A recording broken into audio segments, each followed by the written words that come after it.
I wouldn't go to a casino, and here's why not.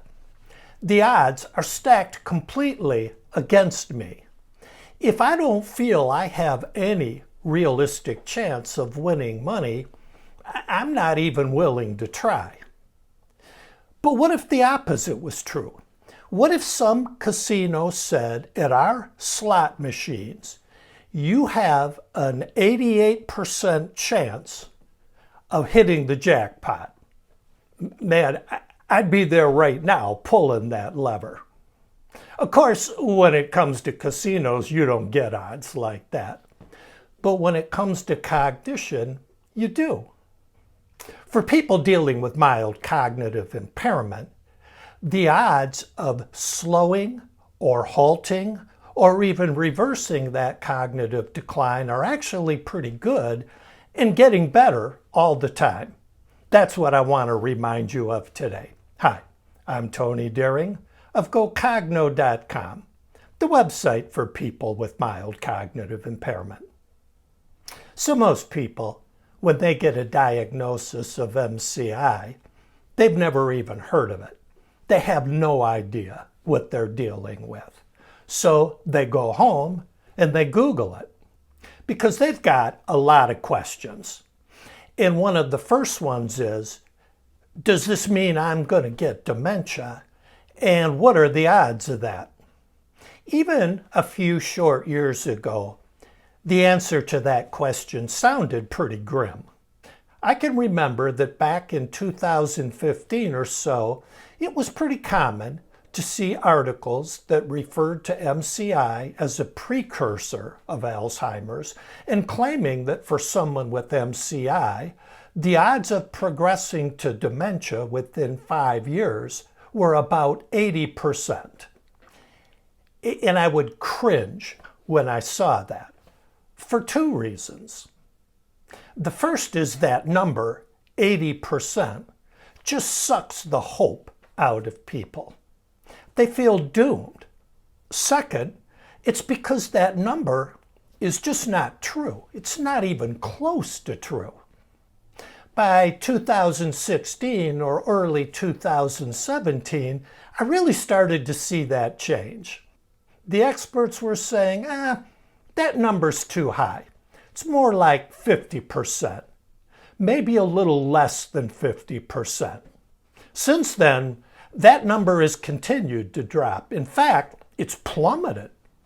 In late 2017, the American Academy of Neurology issued a new set of treatment guidelines for MCI, and with that came a new estimate. Dr. Oscar Lopez, a University of Pittsburgh neurologist who helped write those guidelines, told me that based on the best evidence we had then, a person with MCI had about a 30% chance of progressing to dementia. That was then. Now, we have even better evidence, and it's even better news for people with MCI. Some colleagues of Dr. Lopez at the University of Pittsburgh, led by Dr. Mary Ganguly, followed nearly 900 people with MCI and found that only 12% of these people progressed to dementia over 5 years. The rest either saw their cognition stabilize or they returned to cognitively normal. That's amazing and really encouraging. I mean, look at this.